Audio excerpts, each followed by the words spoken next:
네, 오늘 우리에게 주시는 하나님 말씀은요, 누가복음 5장입니다.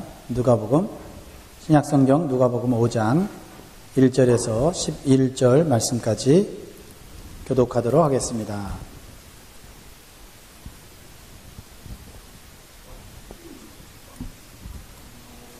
누가복음 5장 1절에서 11절 말씀입니다. 1절 제가 읽겠습니다. 무리가 옹이하여 하나님의 말씀을 들을새 예수는 게네사렛 호숫가에 서서 어부들은 배에서 나와서 그물을 씻는다.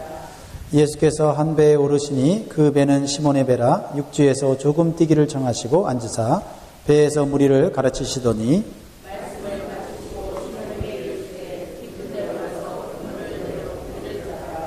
시몬이 대답하여 가로되 선생이여 우리들이 밤이 맞도록 수고를 하였으되 얻은 것이 없지만은 말씀에 의지하여 내가 그물을 내리리이다 하고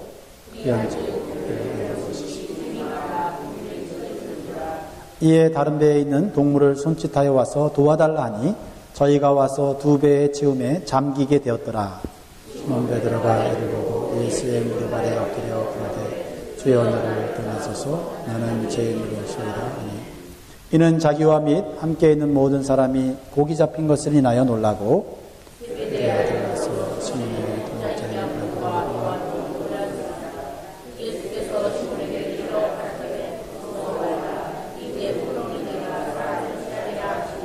같이 읽겠습니다. 저희가 배들을 육지에 대고 모든 것을 버려두고 예수를 쫓으니라. 아멘. 네, 오늘 영광교회 예배에 오신 여러분들 잘 오셨습니다. 여러분 정말 위대한 선택을 하셨고 또 그 선택에 맞는 하나님의 축복이 은혜가 있을 줄 믿습니다. 우리 서로를 향하여 마음을 다해서 축복하겠습니다. 하나님께서 당신과 영원히 함께 계십니다. 우리 축복하겠습니다. 하나님 여러분과 영원히 함께 계십니다.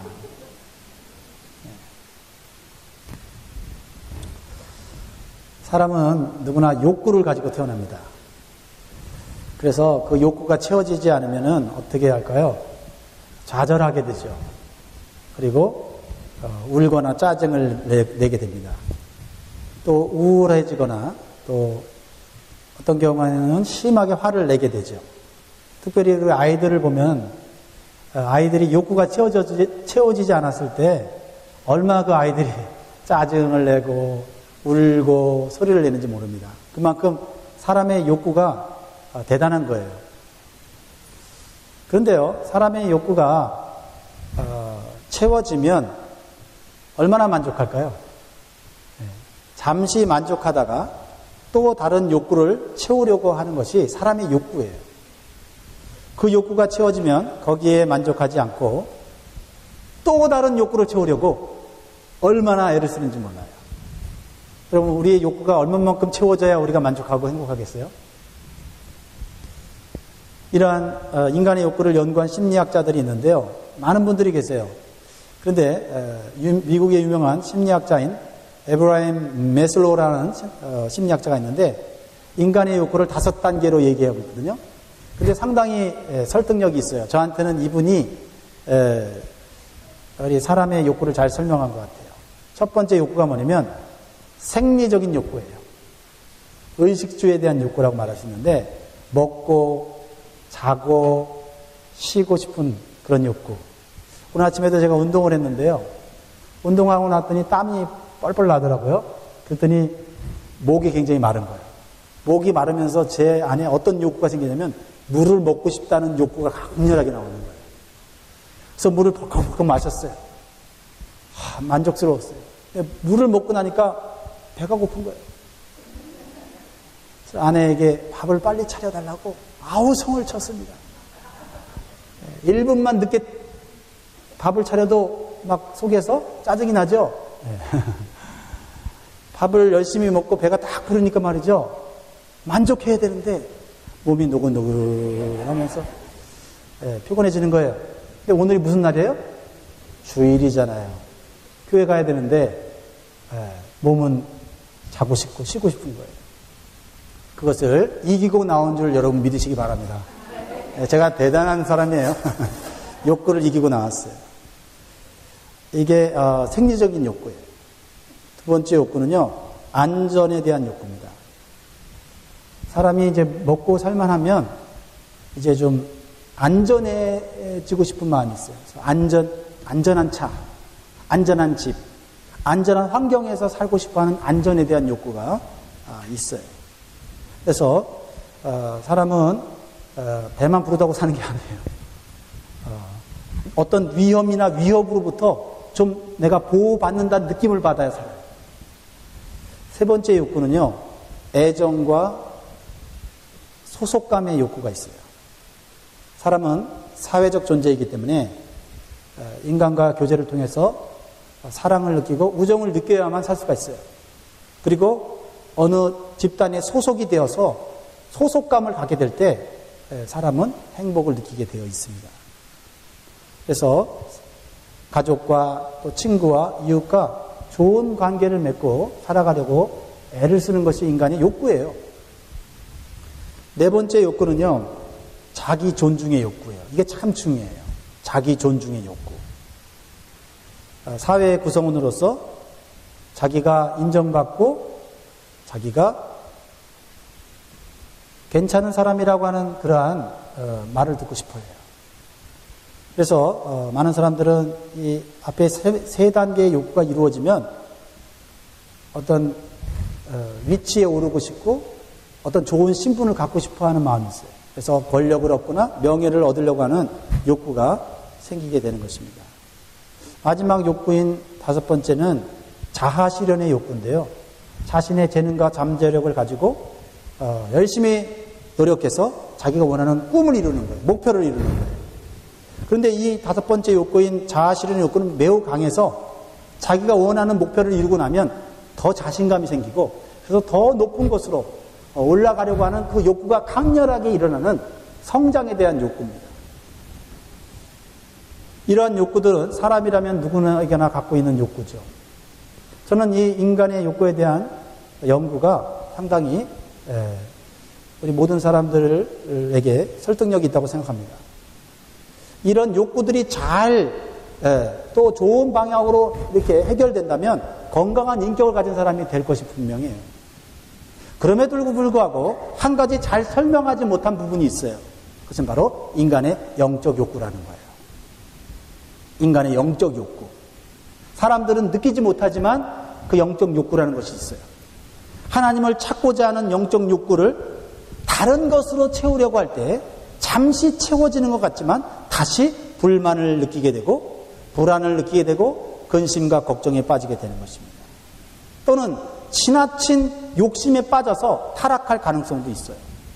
그래서 나름대로 가장 높은 단계의 자아 성취를 이루기 위해서 얼마나 애를 쓰는지 몰라요. 더 높은 것으로, 더 많은 것으로 내 욕구를 채우면 이 영적인 욕구를 채울 수 있다고 생각을 해요.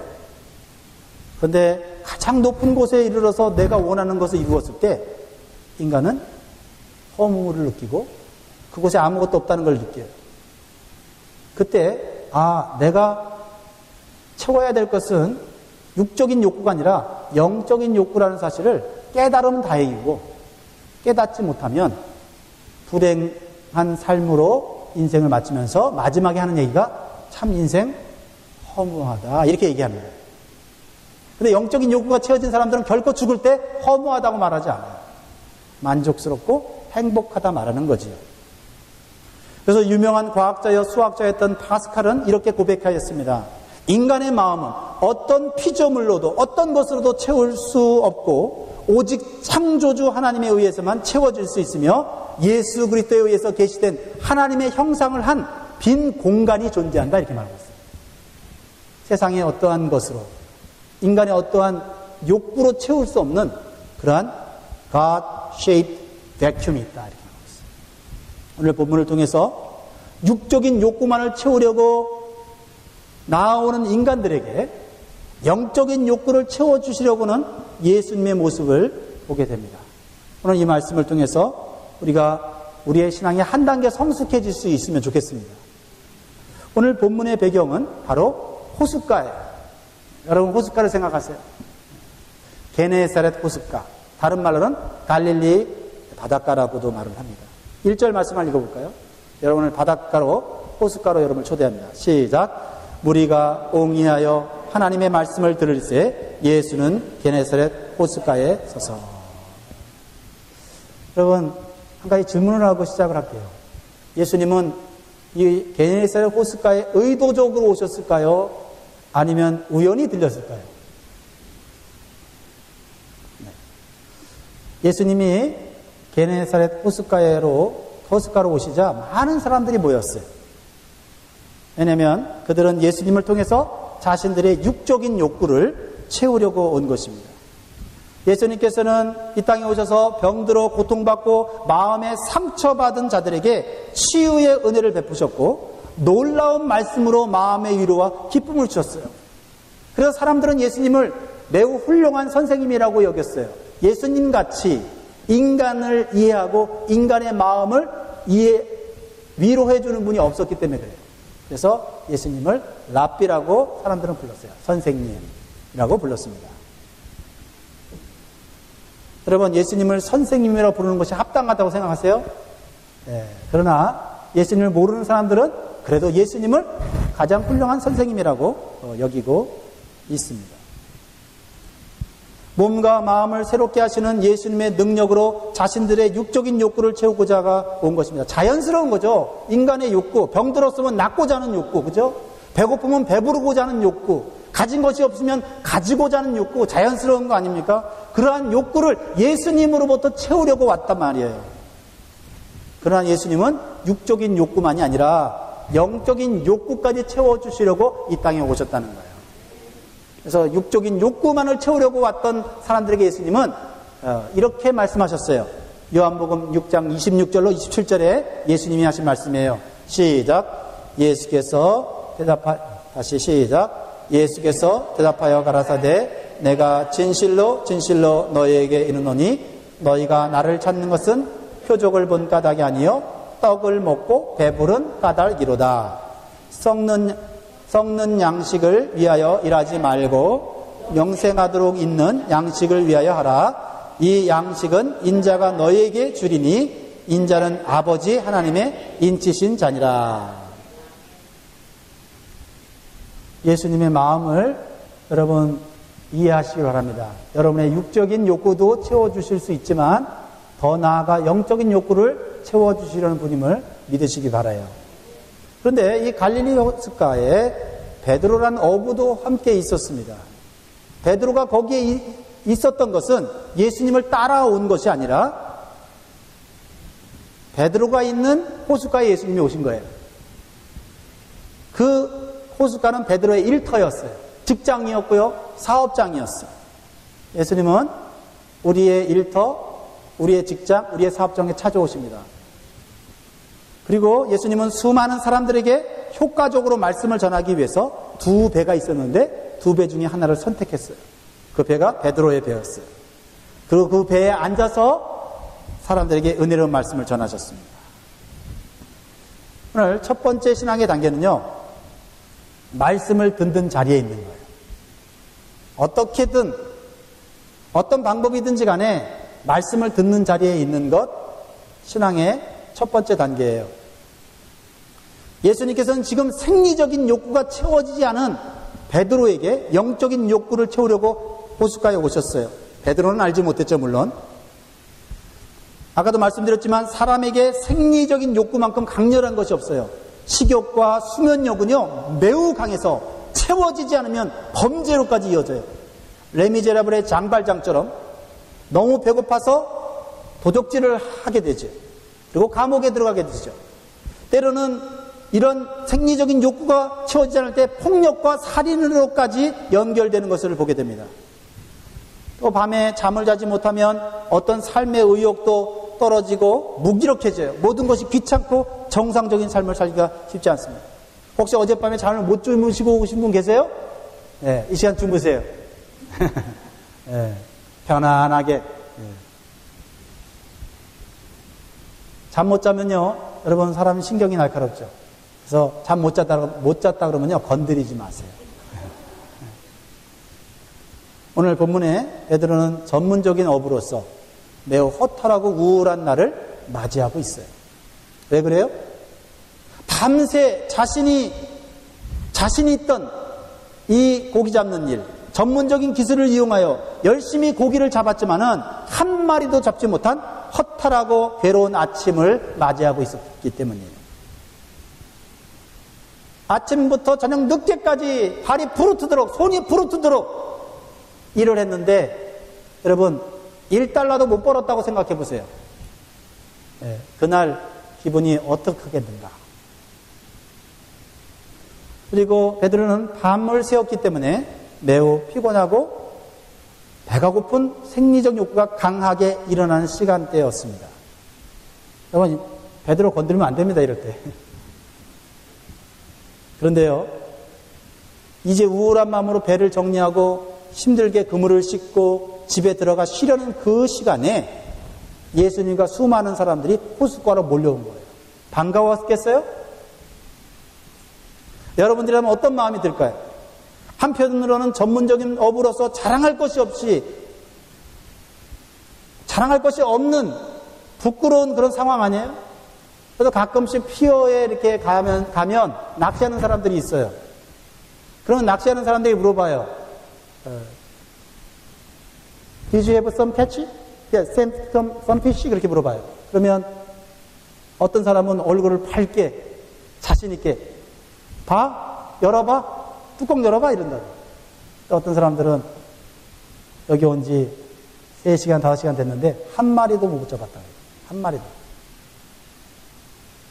지금 베드로는 전문적인 어부로서 한 마리도 못 잡은 상황에 수많은 사람들이 몰려왔고 예수님이 오신 거예요.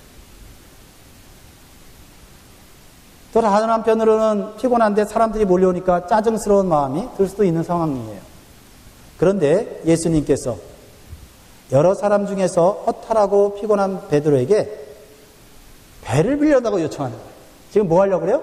집에 들어가서 쉬려고 하는데 배를 빌려달라고. 그리고는 정리한 배를 땅에서 호숫가 쪽으로 이동해달라고 요청을 합니다. 그런데 베드로는요, 그래도 자신의 생리적인 욕구를 이겨내면서 그래도 선생님인 예수님의 요청을 들어줘요. 참 좋은 사람 아니에요? 나이스한 사람 아닙니까? 그리고 예상에도 없었던 예수님의 말씀을 듣게 돼요. 일부러 들어온 거 아니에요. 예수님 오셨고 배를 빌려줬기 때문에 배를 돌려받아야 되기 때문에 기다리면서 예수님이 사람들에게 하는 말씀을 듣고 있었단 말이에요. 그 말씀에 베드로가 은혜를 받았다는 것입니다.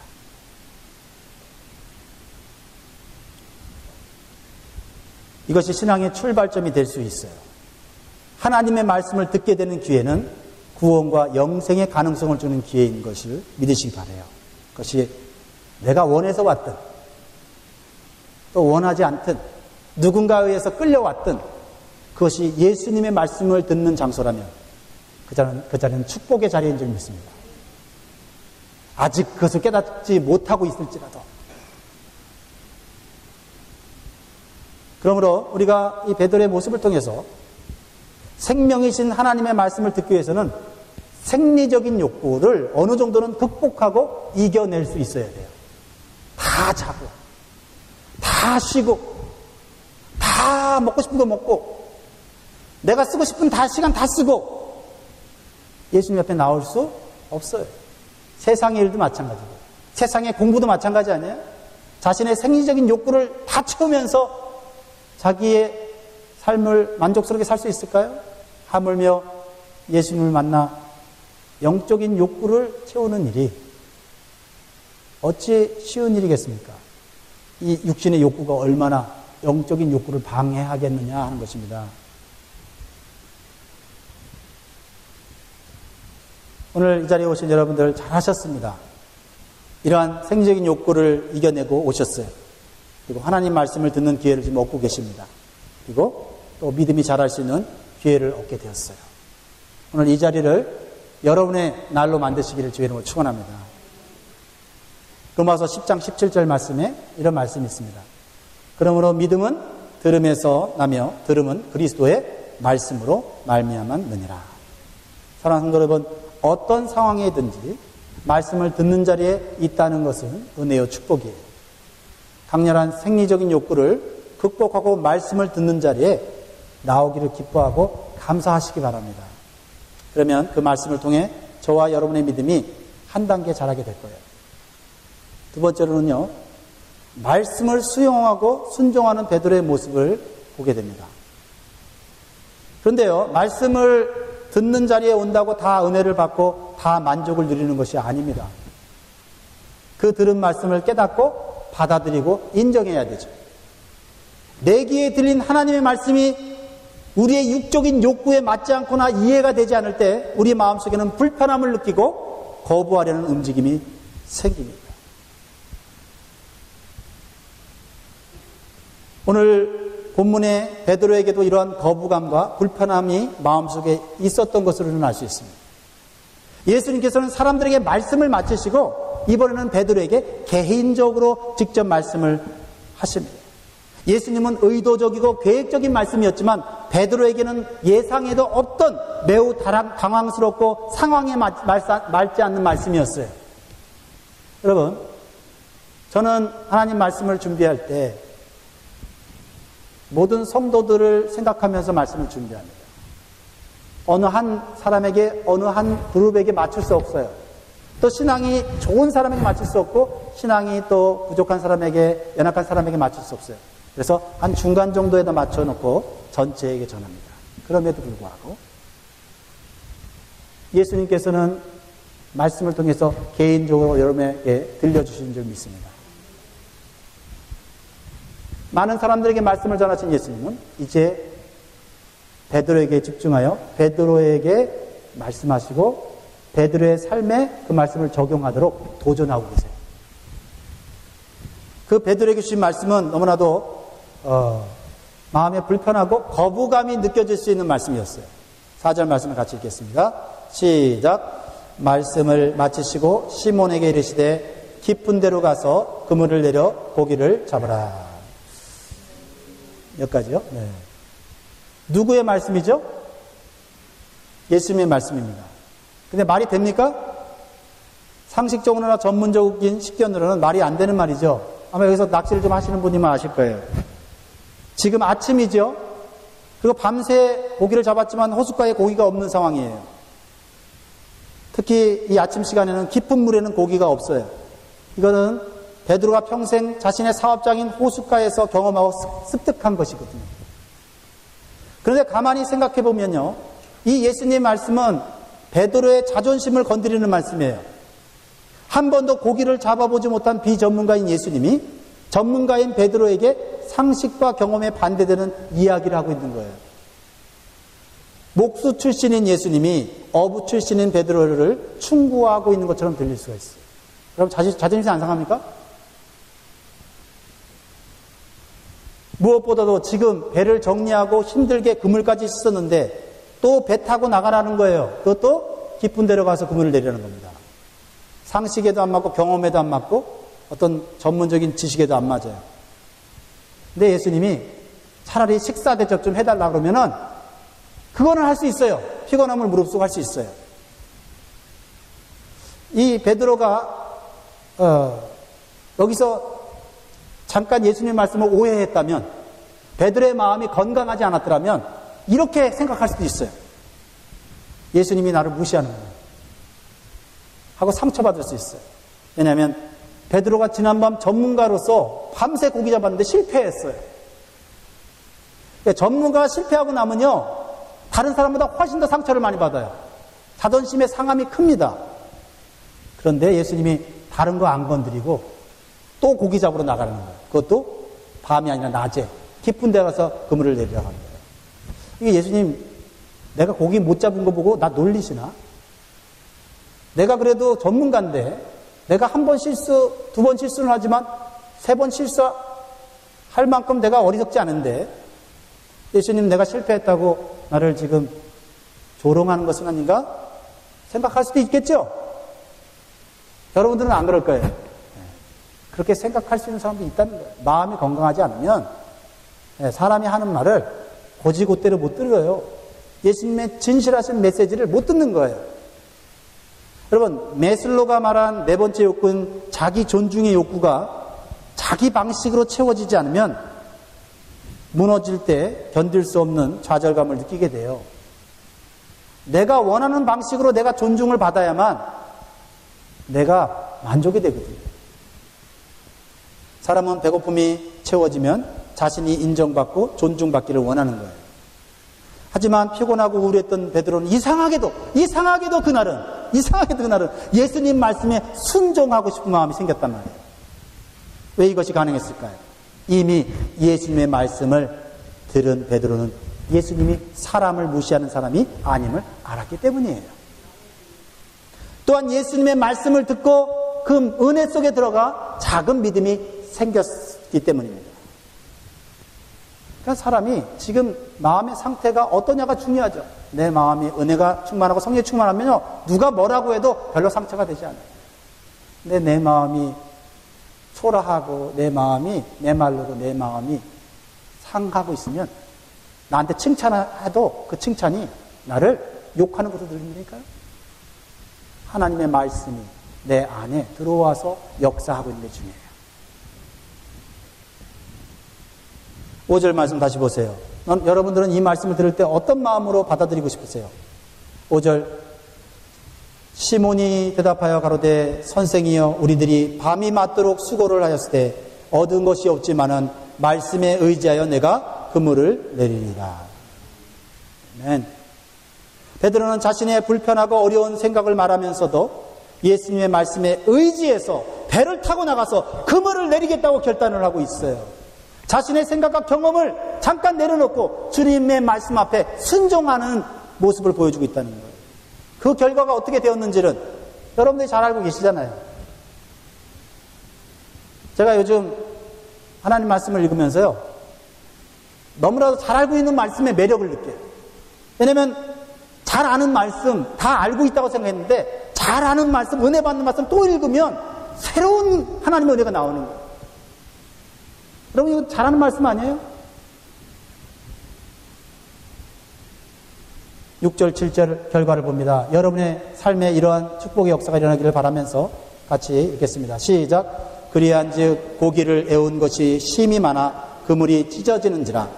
이에 다른 배에 있는 동물을 손짓하여 와서 도와달라 하니 저희가 와서 2배에 채우며 잠기게 되었더라. 할렐루야. 보기만 해도 즐겁고 듣기만 해도 좋아요. 특히 이게 우리 자녀가 이렇게 됐다면 얼마나 행복하겠어요? 베드로는 자신의 경험과 지식을 잠시 내려놓고 예수님의 말씀에 따르기를 결정했습니다. 이것이 신앙의 두 번째 단계죠. 말씀을 듣는 단계에서 말씀을 듣고 순종하는 모험을 하는 것이에요. 그 결과는 그가 상상한 이상이었습니다. 그물이 찢어질 정도로 한 배로는 부족하여 2배에 채웠는데도 넘치게 되고 잠기게 되었다라고 말하고 있어요. 이것이 예수님의 말씀에 온전히 순종하는 결과를 보여주는 거예요. 우리가 원하는 결과를 원했다면 이렇게 되지 않았을 거예요. 그러나 예수님께 결과를 맡기고 순종했을 때 예수님은 우리가 생각하는 이상의 결과를 주시는 분이세요. 그게 믿음이에요. 그런 믿음 안 생기면 마음에 의심이 있는 거예요. 기도해야 돼요. 사랑하는 여러분, 말씀에 대한 순종은 내가 원하는 결과를 기대하는 것이 아니라 예수님의 신실하신 성품에 기대며 하는 것이에요. 예수님이 하신 말씀보다는 예수님이라는 분의 인격을 믿고 순종하는 거예요. 그래서 내가 원하는 결과를 얻으려는 사람은 순종하지 못해요. 그래서 미신적인 수준의 신앙생활에 머물러요. 하나님, 내가 원하는 직장을 주세요. 하나님, 우리 자녀가 내가 원하는 대학에 들어가게 해주세요. 내가 원하는 결과를 달라고 기도하는 수준에 머문단 말이에요. 내가 원하는 결과를 기도하는 것이 아니라 예수님의 말씀에 순종하게 해달라고 기도해야 돼요. 예수님을 바라보고 하는 순종은 순종할 수 있는 은혜도 주시고요. 그리고 그 결과는 내가 생각하는 것을 뛰어넘는 풍성한 것입니다. 이러한 모습이 말씀을 듣는 신앙에서 들은 말씀을 순종으로 나아가는 신앙의 단계이신 것입니다. 제가 오늘 가장 중요한 신앙의 단계가 바로 이 세 번째에 있음을 말씀드리고 싶어요. 제가 오늘 강조하고 싶은 말씀이에요. 세 번째는 예수님의 앞에 죄인임을 고백하는 베드로의 모습이에요. 저는 이 말씀이 처음에 좀 이해가 안 됐어요. 예수님의 말씀에 순종한 베드로가 엄청난 축복을 받았잖아요. 제가 베드로의 믿음과 순종을 내리깎고 싶은 마음은 없어요. 그런데 베드로의 신앙은 이때 초기 단계였어요. 예수님을 만난 지 얼마 안 됐어요. 한두 번 만났을까? 즉 오늘날 말하면 교회 나온 지 얼마 되지 않은 신자와 같아요. 그러니까 예수님에 대해 잘 모르니까 예수님을 주님이라 안 부르고 선생님이라 불렀겠죠. 그런데 말씀의 은혜를 받고 순종하여 큰 복을 받았어요. 육적인 욕구가 완전히 채워지는 순간이에요.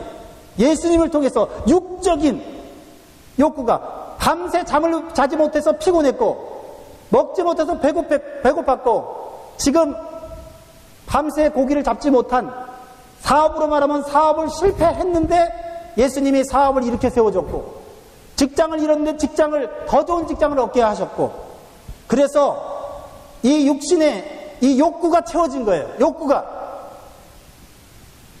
그러면 베드로의 반응이 어때야 돼요? 그러나 베드로의 반응이 심상치가 않은 거예요. 이렇게 많은 고기를 잡았다면 어떻게 반응해야 돼요? 평상시 같으면 좋아하고 기뻐하고 자랑해야 되잖아요. 야, 고기 이거 30인치, 50인치, 60인치, 100인치짜리 잡았어. 자랑해야 되잖아요. 그리고 너무 많이 잡았으니까 사람들 모아놓고 바베큐 파티를 열어야 되는 거 아니에요? 근데 오늘 베드로는 달라요. 예수님께 나와 엎드려 감사하고 파티에 초청하고 예수님께 선물을 준비하는 것이 아니라 그가 한 말은, 주님, 나를 떠나십시오. 나는 죄인입니다. 라고 말하고 있다는 거예요. 이게 육적인 욕구를 가진 사람이라면, 육적인 욕구가 채워진 것이 인생의 목표인 사람이라면 이런 고백을 할 수 있겠느냐는 거예요. 8절 말씀. 여러분들이 과연 이런 반응을 할 수 있는지 생각해 보시기 바랍니다. 8절 말씀 같이 보겠습니다. 시작. 시몬 베드로가 이를 보고 예수의 무릎 아래 엎드려 가로되 주여 나를 떠나소서 나는 죄인이로소이다 하니. 어떤 생각이 드십니까? 직장을 잃었는데 주님이 오셔서 직장을 주셨는데 생각보다 좋은 직장, 연봉과 혜택이 엄청나요. 사업이 실패해서 이 사업 문 닫으려고 했는데 기가 막히게 사업이 잘 돼서 막 사업이 막 두 채나 생기고, 그랬을 때 예수님께 어떤 반응이 나올까요? 예수님 감사합니다. 예수님 이 물질 가지고 하나님 앞에 드리겠습니다. 그리고 또 우리 가족들과 또 멋진 데로 가서 또 휴양을 즐기고, 우리만 즐기는 게 아니라 가난한 사람들에게 나눠주겠습니다. 그러지 않겠어요? 그렇게 해도 잘하는 거 아닙니까? 그런데 뭔가 육신의 욕구를 자연스럽게 채우려는 인간의 모습과는 다른 모습이 베드로의 모습 속에서 보이고 있다는 거예요. 예수님은 베드로가 밤새 고기를 잡지 못해 우울하고 허탈해하는 것을 보시고 생리적인 욕구를 만족스럽게 채워주셨어요. 무엇보다도 베드로가 피곤하지만 배를 빌려주었고 예수님 말씀이 끝날 때까지 기다려줬어요. 그래서 예수님이 주실 수 있는 고마움의 선물이라고 생각할 수 있어요. 그러면 감사하게 생각하고 육신적으로 즐기면 되는 거예요. 감사원금 드리면 되고 좋은 일에 쓰면 되는 거예요. 그런데 베드로가 느끼는 감정과 욕구는 육신적인 것이 아니라 영적인 것이었다는 거예요. 영적인 것. 나를 축복한 저 예수님은 내가 생각하는 그런 분이 아니에요.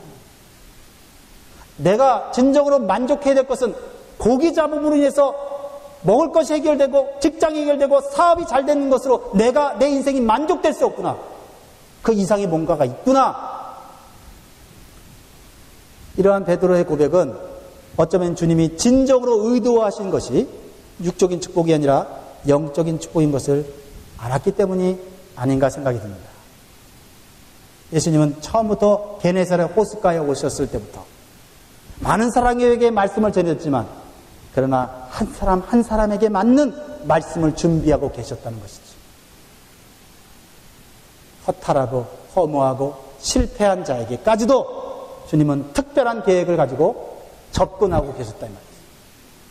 그것을 느끼고 그것을 수용하는 것은 바로 우리 자신인 것이에요.